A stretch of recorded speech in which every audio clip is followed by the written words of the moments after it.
edition of the program, your number one program on television inside Nigeria. And this is the last edition anyway, because it's the Friday edition, May 26, 2023. My name is Winifred Bebo, and I have with me in the studio Comrade Jonathan Onoja. He is a security expert. Comrade, you're welcome. Thank you. Good morning to Good you. morning. And this edition we are going to be assessing the security under the outgoing president Muhammadu Buhari for these 8 years. And of course, there's no other person to do justice to that than this security expert, Jonathan. Well, before we start on that, let's see what the papers are saying this morning, starting with Nigeria's most influential newspaper, Leadership. Leadership Friday is the first and foremost leadership Friday newspaper in Nigeria. 10th National Assembly uncertainty as North-South supremacy battle looms. 10th NAS uncertainty as North-South supremacy battle looms. Traditional rulers intervene. This is on page 4 of Leadership Friday.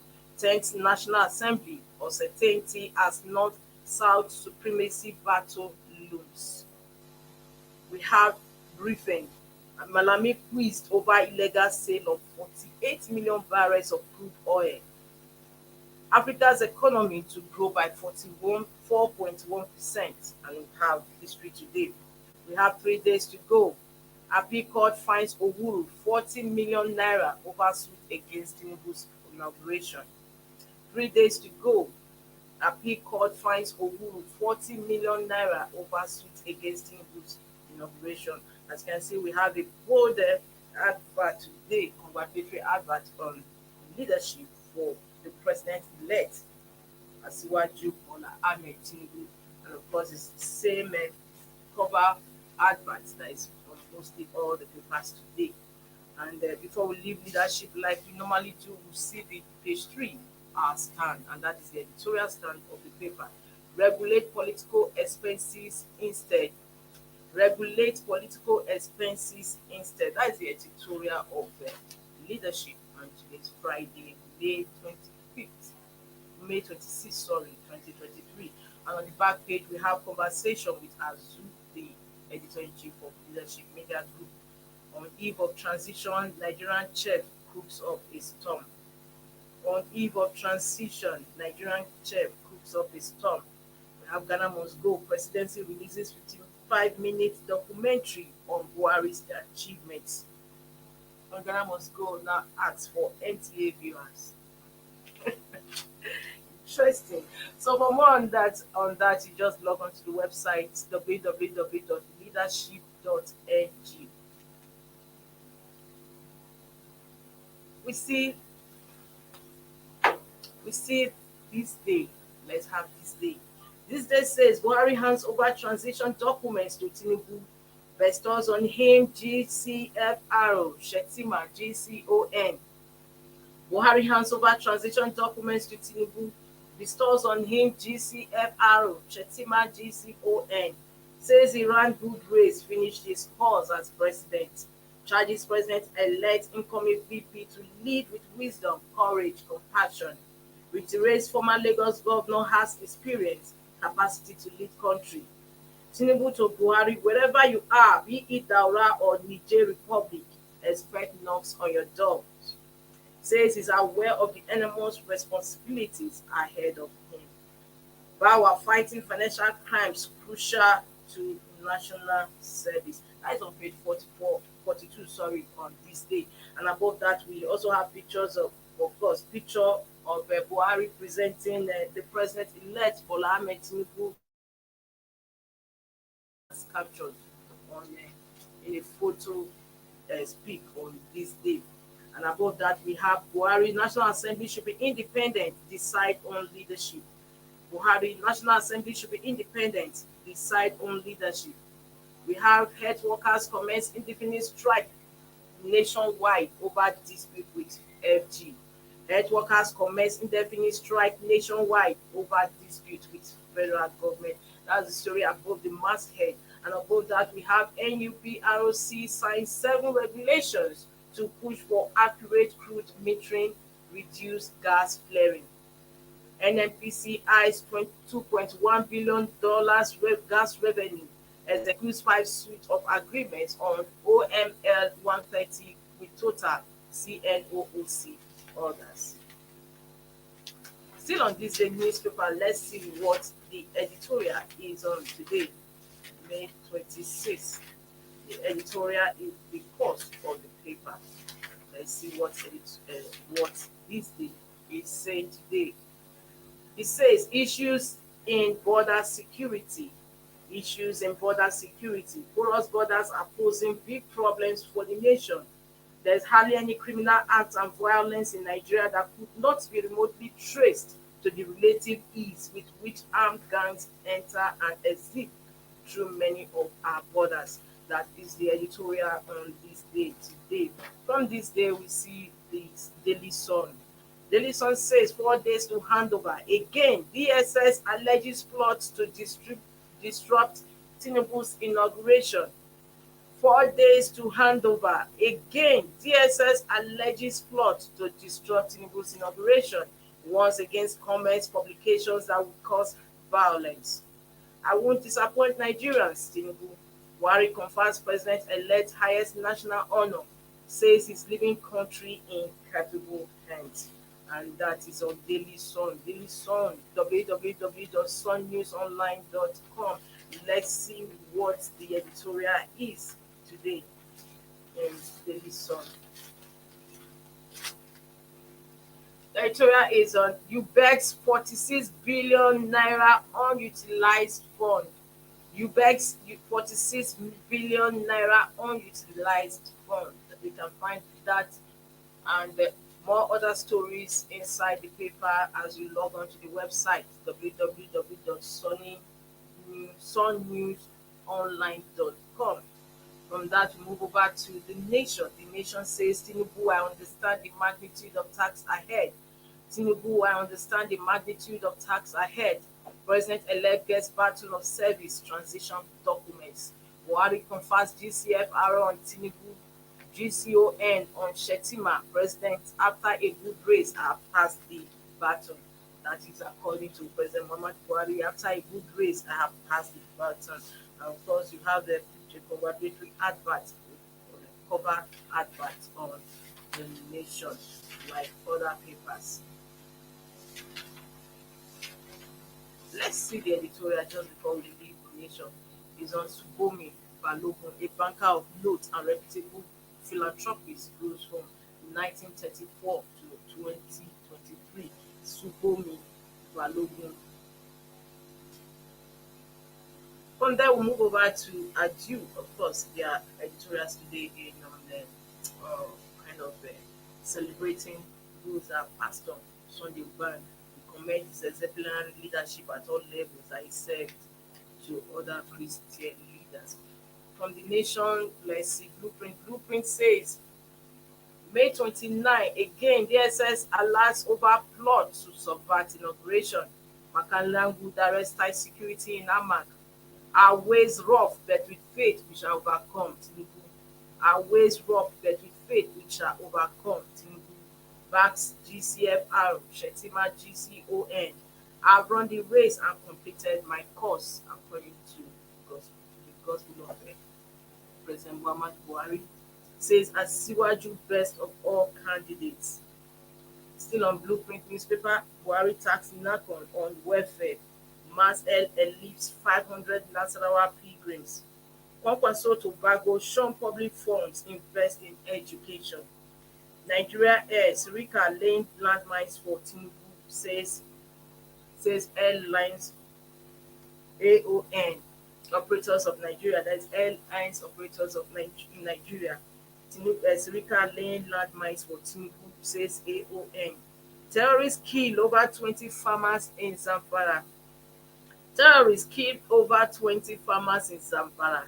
Sultan Oni orders Hey Miriam Ado Bayero at Lodge. That is Blueprint. Blueprint, let's see the editorial. Editorial says, being in public. That is a public nuisance. From Blueprint, we see the Punch. The Punch says, May 29, Tinubu gets transition report, vows to tackle insecurity, power crisis. May 29, Tinubu gets transition report, vows to tackle insecurity, power crisis. Airlines use Sirika as Nigerian airplanes arrive today. Airlines use Sirika as Nigeria airplanes arrive today. Court fines lawyer 40 million naira over anti-Tinubu inauguration suit. Health workers begin indefinite strike. Federal government shuns demands. Reps insist on $2.4 billion oil safe probe green Malami. That is the Punch newspaper today. And of course, do as we've done with the others, let's see the editorial of the Punch newspaper today. The Punch says Buhari years education heads take severe bashing.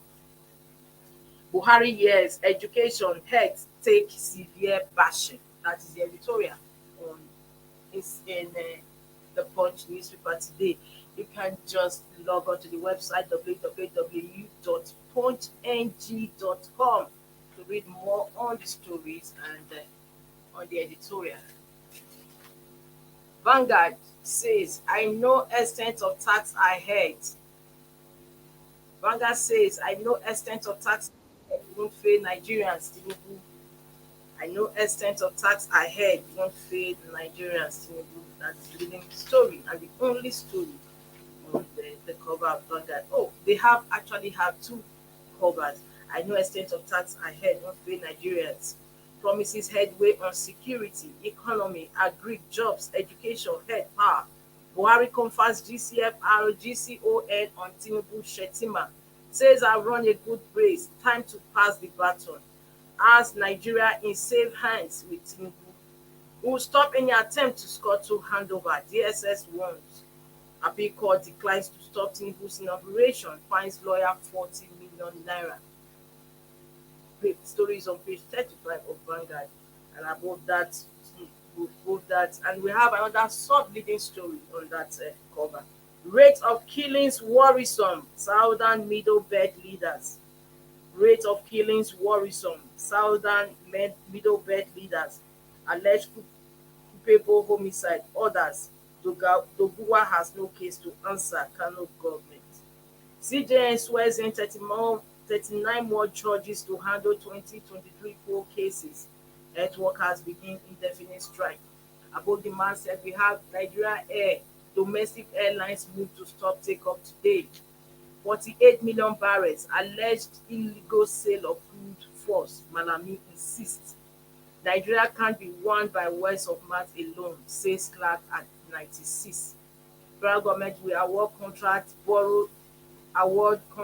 borrowed till May 28 midnight. Fashola. Interesting. Interest rates, manufacturers kick against increases, list challenges. Before we leave Vanguard, let's see what Vanguard is saying in its editorial.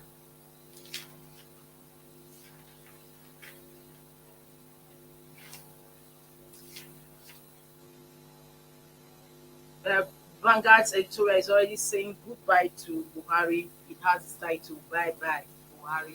That's the editorial on Vanguard. Bye Bye Buhari. For more on the stories, just log on to www.vanguardngr.com. The last paper we have for review this morning is The Guardian. The Guardian says 8 years after, vanity of rich talent as football declines, team sports wobble without laurels. 8 years after, vanity of rich talent as football declines, team sports wobble without laurels. We have court fines ex-presidential candidate 40 million naira for seeking to stop Tinubu's inauguration. Johesu declares indefinite strike, demands adjustment of home heirs. Nigeria gets 7 oil regulations amid 46.16 billion naira stolen missing crude. Buhari passes baton to Tinubu, says I've run a good race. Inauguration. Agencies beef up security, warn against planned disruption. Operators kick as federal government takes delivery of Nigerian airplanes against court order. Above the man's head, The Guardian has been doing an editorial on a series of editorial on Buhari's 8 year in office, and it says Buhari's fragile pieces, a country more fractured than ever. Buhari's fragile pieces, a country more fractured than ever. This is number 4 in the series. For more, we want to read that Buhari's fragile pieces, a country more fractured than ever, which is the editorial of the Guardian. You just have to log on to the website and other more stories, interesting stories as well, inside pages on www.guardian.ng. Thank you so much. Now we are back to the main discussion of today's program, and that is the security, the assessment, overview of security under President Muhammadu Buhari after almost 8 years. 8 years terminates May 29th, that's on Monday next week. Don't forget, if I have to, I recall that President Muhammad Buhari came to power on the matter of tackling insecurity that was bedeving the nation then, especially under the watch of Goodluck Ebele Jonathan, the president then. And of course, Nigerians demanded and they said they wanted a change. And Buhari being a retired Major General, expectations were high that, oh, he's going to do justice to tackle the Boko Haram insurgency then. So how has it been? Well, it's a question that all Nigerians we we ask, and then also their personal experience should tell. Experts' opinions are always there, but how they felt and whatever they have gained from the past should be a lesson to take home. But personally, from the opinion polls of Nigerians, I think we tacked much worse. They are actually disappointed in the leadership of His Excellency President Muhammadu Buhari. You recall that when he came in power, one of the things, like you rightly recalled, was the issues of security. That meaning that it's coming with solutions. Security is the solution. Insecurity is the problems. And then that of the worst hit on the then President Goodluck Jonathan in 2014 with respect to the Chibok girls and how he came up with the campaign of how the Chibok girl would be rescued and all of that. Unfortunately, we didn't see that. 8 years after, and Chibok then girls have not been rescued. and then we began seeing much of the attacks even when he came to power with so much impunity and the audacity of the headers, the terrorists generally, and all of that banditry. You recall that how almost 200 people were kidnapped from particular schools, Yes. almost same to the numbers of the Chibok. He promised to come and rescue. Unfortunately, we begin to see so much of these attacks on schools and then all of that. So, if you look at it, insecurity grew worse under his watch as a retired Major General. That people expected much of his commitment than what we see. If I want to recall, you will see how the Kaduna Abuja attacks happen, Yeah. how the Train. Benin, the train attacks happen, how the imagine how kidnappings, hostage taking become more of a daily basis, and nothing was done. It was in this regime we saw so many things. How even snakes, begin to swallow money, And we also and saw from the breaking of the Kuje prisons. that we saw a lot of things. And Right even coming in back that to the presence. corruption aspect of it, that nothing was done. How snake or money begin to disappear, a lot of things happen. Then coming to even the Kuje prison, where I won't wanted to talk as a major attack. Before coming to that, you can imagine when there was a prison break in Kogi, in Nasarawa, in the east as well. So many places, burning of our police stations. It shows how weak, Yes. our security architecture became, under his watch, and nothing was done to even improve on the existing security. Then you come into the Kuje prison, which is the worst of it that ever happened in our country. I recall that yes, it's something years back in 2011, we were having some bomb blasts here and there in schools, Yes. in And churches, UN, yes. and even the UN embassy and all of that. But it has not come to a level where we have existence, security presence so much. Let me take you back in the Kuje prison attack. I will let you know that we are coming from the airport road down to the federal capital territory, to the city center. You will see some military checkpoints. You see the police. You see the army. You see the immigration. civil defense, and all of these people assembly there. That is from the Kuje, coming from the Abaji as is coming from the airport coming. Where we have all these military might check, military checkpoints. Then when you now come to the city center, less than 32 kilometers to the Kuje prison, we have the Almighty Police Force headquarters. Less than 32 kilometers to the Kuje prison. Now we have equally the DSS headquarters, which is now called the Yellow House, less than 33.5 kilometers to the Kuje prison. We have the NIA less than 32.1 kilometers to Kuje prison. We have the DSS less than 34 kilometers to Kuje prison. We have the Almighty War College less than 33 kilometers to the Kuje prison. And we have all of these, security architectures assembled here. And you have people walk into a correctional center, free inmates, and then even had the audacity to have a prayer session and even give money to their accomplices in the past and they let them go.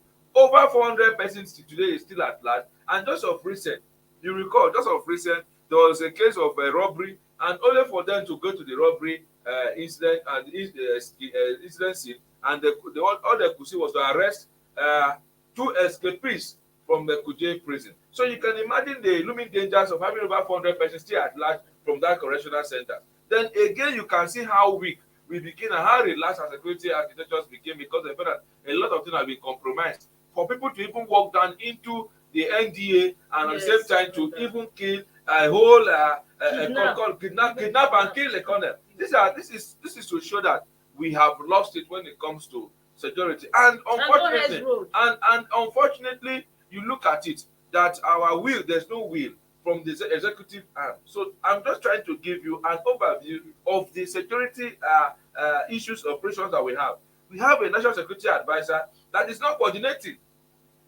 We have a national security advisor that told Nigeria that, we have about 400 sponsors of Boko Haram and this and that. Up to today, they have not been able to even tell us this is one of them.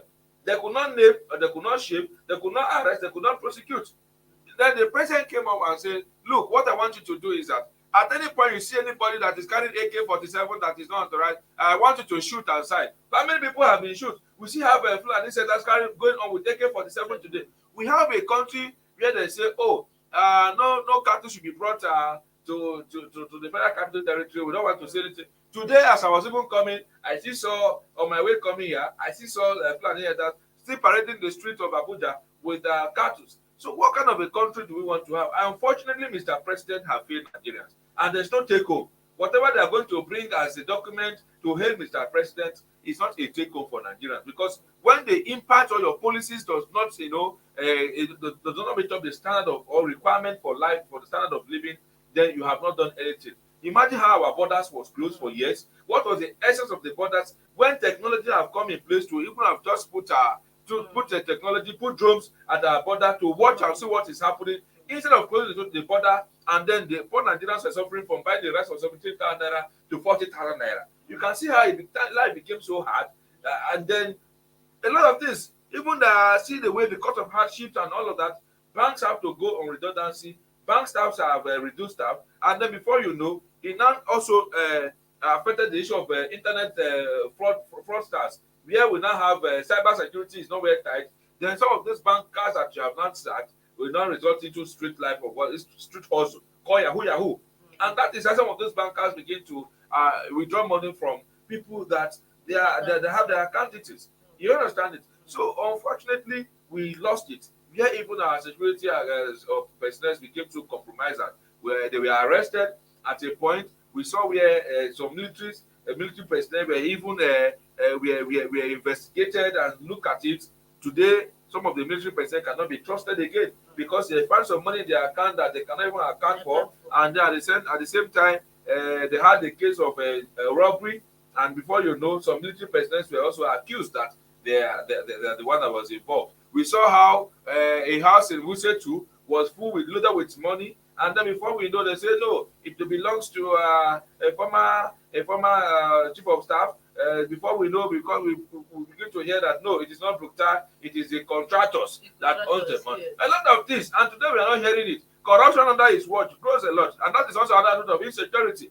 Where we have a former secretary to the federation, we're talking about 80-something billion. He said no plea bargain. The man is in his bedroom eating fat now. no prosecution, nothing. We are only just hearing that, no, don't worry. And at the same time again, we had a man who was negotiating for the abductees of the Kaduna Abuja railway attacks. Yes. And before we know again, the man is also part of the people, the two that even happened.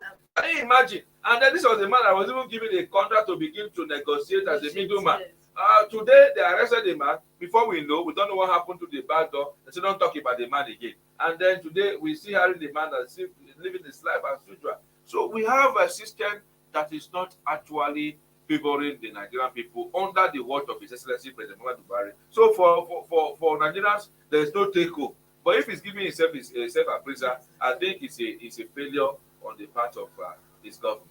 Yes. Now, there are two takeaway points that you mentioned that I want to take you up on that. The borders, as you rightly mentioned, were closed, causing hardship. But he said it was for security reasons. And at the same time, and at the end of the day, we didn't see much of that happening. Okay, thank you. Thank God you just said, you just backed it up. At the end of the day, we didn't see much of that happening. Because it was through these borders that were closed that these herdsmen were coming. And you remember the president told us initially that they were foreigners, that they were non-Nigerians. Let me tell you something. What the president ended up doing, I understand, unfortunately for him, that he could not be well read when it comes to economic policies, but he may have some experts that they claim to be experts, but sometimes because of political interest and all of them have become experts and they know nothing about economic development. You close the border, and what he ended up doing was what we call economic rent. I am an economist to an extent because I did economics and I did African economics extension. Look, let me tell you something. As a first degree, what he did was to end up creating economic rent, and also that brought what we call Cobra effect. Because in his attempt to solve the problem, he ended up creating the problem. And look at what he did. You close the border, and what happened?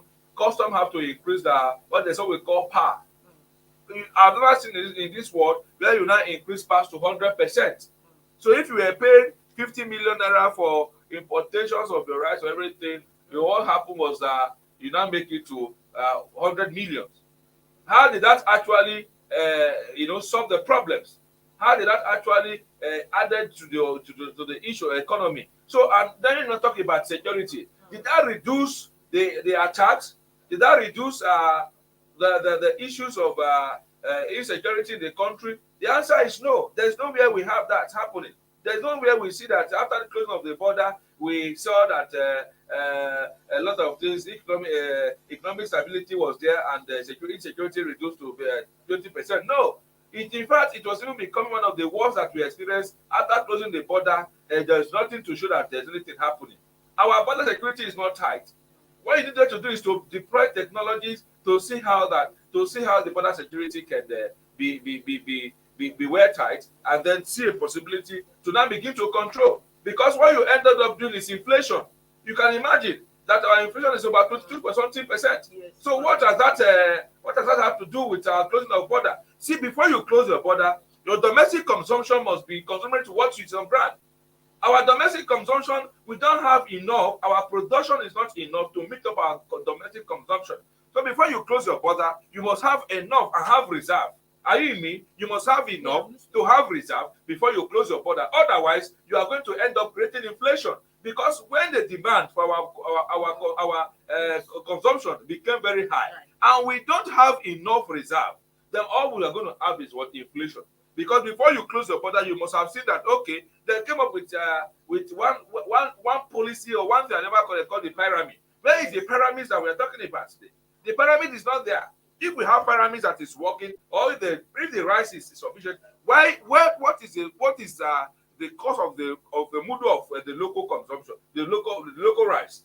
What is the cost of it? If the local rice is maybe a mudu is 200 naira, and then the foreign rice, the mudu is 1,000 naira, then you have a choice to go for the local one. But here we even have the local rice, sometimes even equating with the foreign rice. Sometimes the difference is just 300 naira, 700 naira, and then maybe 1,000 naira per mudu. So what are we even saying that the closing of the border have to add to our economy? So everything is done at the wrong time. We cannot close your border at the same time. You're not saying that you're putting some measures to see how you can contain insecurity. Whereas you are creating it. If you wanted to close the border, one thing you should have done is to say, okay, let our local production meet up with our local consumption. If our local consumption is okay and our local production is meeting up with our local consumption, then we cannot say, okay, gentlemen, let us go and close the border so that we know what to do. When you close the border, we're not taking fuel out of this country. We're not taking PMS out of the. Why we're here exporting fuel? If you want to close the border and everything should be locally produced because you want to, embrace locally made products, the first thing you should have done if you want to actually promote the locally made products is our PMS. You would have gone to do what we call the turnaround maintenance of our refineries. Then we can begin to produce fuel in the country. And when we begin to produce fuel in the country, a lot of things would have taken shape, because when there is fuel and then we have enough for our local consumption, then you cannot begin to do export. You now close border for only rice and other products that are supposed to be very very key to the ordinary Nigerians, and then you are still exporting some of those things. Where was border not closed for the exportation of our fuel? Where was border not closed for all the things that interest them? So we should not just begin to look at issues that only attract them, their interest, and then forgetting about what to make sense for the other Nigerians. So closing the border have just rather created inflation, and it has no impact on our economy. It has no impact on the insecurity that the country is fighting. No, okay, thank you so much for that. I want to add, I think it was about in the year 2018, the federal government budgeted $1 billion to fight insecurity. So since that time, would you say that the money the fight has been commensurate with the money, the amount of money that has been budgeted for it? Unfortunately, let me let you know this now. That the issue of insecurity is a problem. Yes. Security is a solution. Now, unfortunately, we have come to a point that the more the problem grows, the more the money, when it talks about the budget, grows. So we came to realize that some of the service chiefs, the service chiefs, I mean to say, some of the service chiefs are not actually there to fight for the interest of Nigerians. So the more the money was growing, the more the problem. So once they tell you and say that we are having problems in Zamfara, in Kaduna, in Benue, and all in Plateau, that means the money have grown. And then they say, so because of this, our budget has to grow from 3 billion to 10 billion. So you see, so it lets you know that we are not actually fighting insecurity. Are you with me? Because the solution does not require more money. No, it is the problems that require more money. When you are going for the solution are just there. Interests have to be taken care of. And you have to come to the drawing board. The money you spent in hosting people in charity, and then to come. When you say defense budget, when Goodluck Jonathan had the national conference in 2014, did we have such of this money spent? So the money it takes to bring solution does not equate to the same money that does not amount to the same money to create the problem. Because it is only when you are creating the problem that we bring in more money to buy arms for your people to go and attack. But when you're always solving the problems, you see, it's for me to call you and say, look at the issues that we need to solve here. How can maintenance of the money for maintenance of the car become more higher than the money used in purchasing the car? Have you seen such a situation? So what we are seeing today is not actually there's no holistic approach to the fight against insecurity. Rather, we have used that to embezzle and also to use that to enrich ourselves. When we are saying fight against insecurity is to go and collect money, put in your pocket, and then tell me you are fighting and all of that. In this country, we have seen where some military personnel begin to agitate again to even say, no, we will not take it again. And even the war front,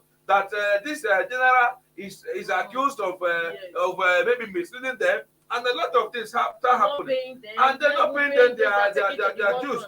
So a lot of things, it was happening around the military. And then again, they're not even investigating. You see, somebody is a colonel, he have house in Dubai. Somebody is a colonel, he have house in Maitama. And when you begin to say, they say, no, they are entitled to this and they are not entitled to this. So they're not investigating the military that are the people, the security agencies themselves. I think what is eating the beans lives in the beans. Thank you so much. This brings me to another question that I want to ask. Now, how do you see the security architecture of Mr. President in the past 8 years? Well, there is nothing much to say on the security architecture because unfortunately he came, he met them the way they was, and we were expecting that he will improve on their performance, but we didn't see much of that. But I think what he has done so well to an extent is to motivate them in a way. The remunerations of some of the security agencies have been, I think, have been reviewed upward, and that also should be a motivation for the security agencies and all of that. The only thing he did not do is to reposition the force to begin to meet up with modern day policing. And people have been agitating for state policing over under his watch because of the over centralized security architectures that we have. Our over centralized security architecture is a problem to our current policing because we are not making use of the native intelligence to an extent. Today, we will see the DSS come out and cry, "Oh, there is a plot to subvert the inauguration of His Excellency President, the President-elect Asiwaju Bola Ahmed Tinubu." But I keep saying, if I was the one that made this statement, I think long ago I would have been asked to produce these people. So you can imagine the psychology and we have lost a sense of intelligence gathering where people will come out and say that people are plotting a coup or plotting against the inauguration of a president, and you as that is actually giving the responsibility of the intelligence of arresting and prosecuting these people. Unfortunately, you have the details of how they had the meeting. You of course, for people to plot, that means they have an agreement. Exactly. They have a meeting point. They have a decision. So you have when they have this meeting, you know where they have this meeting, you know the people that have this meeting. You have not arrested one person to say that this is the people that are plotting against Nigeria. They made this statement once, and people were looking at it that this is so, and look at this so childish. This is I tag it as a roadside intelligence. It's a roadside intelligence that is not well refined to meet up with modern day intelligence. But you have all it takes to go outside the country and bring in Nnamdi Kanu wherever he was. You have the extra for all of that to go and bring Nnamdi Kanu to this country from his hiding place. Are you saying that you have lost a sense of intelligence or you have lost security bearings to bring in the people or to bring on board people that are actually against planning these things? So it's a roadside intelligence because look, the woman that is at the roadside selling roasting corn at the point where people just come to pick her corn, and then maybe trying to play fast one, she will begin to shout, "Hey, bring my corn!" You understand? But the boy in a shop, in a shop, when you come to buy, he will want you pick all the papers like this, and when you are exiting the place, the cameras are watching you, and then he will tell you, "Sorry sir, sorry man, you are mistakenly taking paper." He know you just stole it, but he used diplomacy to ask you that, to tell you that you mistakenly took our paper. It will occur to you that, oh, so somebody have been watching me since from the security control room. Wow, that is something to know. Then we now have a DSS that should have all it takes to check the excesses of people's discussion. You have not been able to even say this is where you people had a conversation. You don't even say, "Oh, people that met in X and Y axis that are planning to subvert the inauguration, we are aware of you." Then the people will say, "Oh, so this is our meeting that we had in this X Y axis." They even get to know about them. That means they know what we are doing. So with that, they know that they are aware of them. But you never mentioned where they had meeting. Nothing. But it's only Sunday go and the other they can, you know where they are whereabouts is, and you go and bring them. So I think to an extent, the people have not given us any Nigeria and intelligence that we should believe in. Rather, they are suspect in this because the DSS over time have been making this statement. They are suspect in this regard. So they were just listening in. They Yes. were privy to the plot and they allowed the people. So they are suspect. They are an accomplice. They are suspect. Is a suspect to this action. That's why I said I conclude by saying they are a suspect. And if they want to prove me wrong, I will prove them wrong as well. That if you're not an accomplice, why would you report an issue? So your report does not make sense. Your report is just fitting our papers, and you're not. Is it that you want to be relevant in the incoming government? So I don't see why you keep making this baseless report. baseless argument that does not have any addition or does not add any value to our security bearings. Okay, thank you so much. Now let's look at the last statement by Mr. President just before we come to an end. Our program comes to an end. He says, "I've run the race and completed my course." Yes, the course here obviously maybe is referring to the 8 years, not the quality of the race. Yes, of course, So what do you think? it's his course. Thank God they made it, he personalized it. Because any achievement he has is his personal achievement. I think you see, I used to have somebody in the office. He would tell me, be bragging with the secretary. I don't have to type very well. I say one day, I say, okay, you are the secretary. You know, it became a problem. Power you want, power I've been giving you. So control, it becomes a problem. So what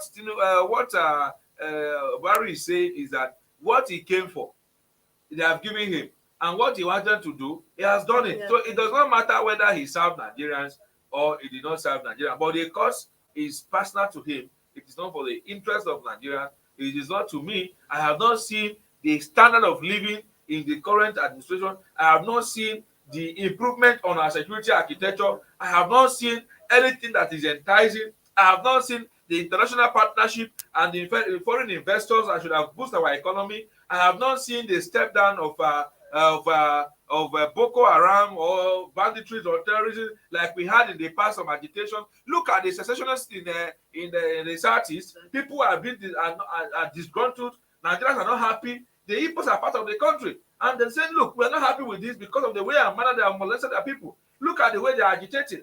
Is it good for a country? It is not good for a country." So if you look at it, to an extent, what we're going to balance the issue is a war. But we are not actually agitating for war. But if you need peace, expect war. Thank you. Just before we go, last one before we go. So overall, how would you assess Buhari's administration? Well, I think if I will have to even assess or to rate his administration, is it is to me is below petty, because those that understand the game of golf, they understand that when you play par, it's also something that should be well rated. But when I say below petty, it shows that Buhari as a president have not meet up the standard for which Nigerians were so much believing in. People believed in him, especially when it comes to the issues of insecurity. They expect that he has security. That's the solution. He has solutions to insecurity problems and all of that. So until when he came in, we begin seeing how pregnant women were killed, and then child were forcibly taken from them. We began seeing how people were killed in Benue, people were killed in Plateau, people were killed in Zamfara, people were abductions, kidnapping became of something else. Kaduna was or something, and then the way and manner our architecture, security architecture became so politicized and all of that.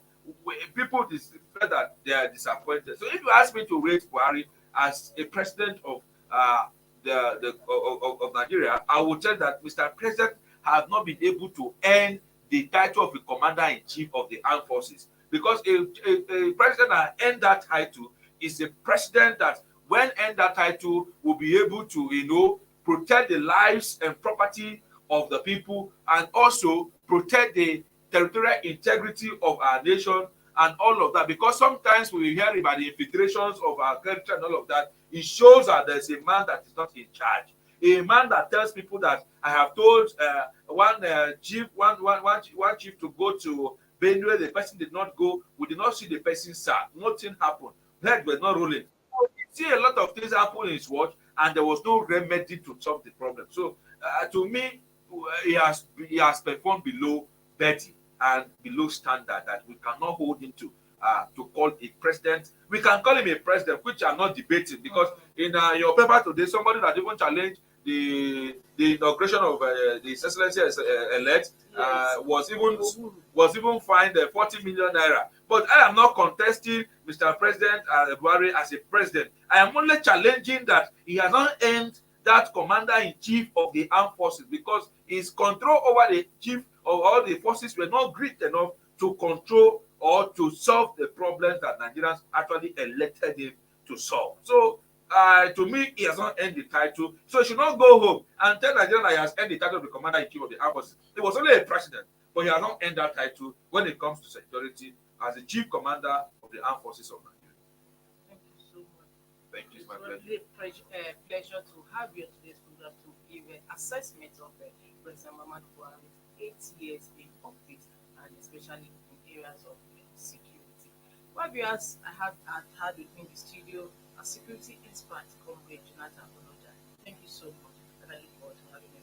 My pleasure always. Thank you. So, viewers, this is where we end today's program. And I'm Winifred Okwebo. We look forward to seeing you same time, same station next week. Here's wishing you a beautiful weekend. Don't forget, security is a collective responsibility. Keep yourself safe. Bye. See you. Thank you for watching. For sponsorship and advert placements, please contact 080 3688